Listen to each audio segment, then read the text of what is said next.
хора. Алек, искаш да го спомена. АТВ-то, да знаете, не е говорен, не е мое. Аз направих просто канал, реално е общ. Така че... Но, subscribe, аре, гоним 50 абоната.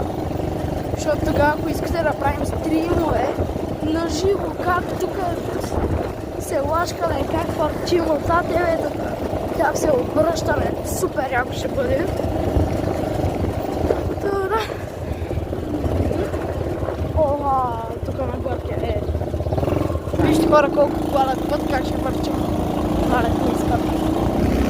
Много жалко.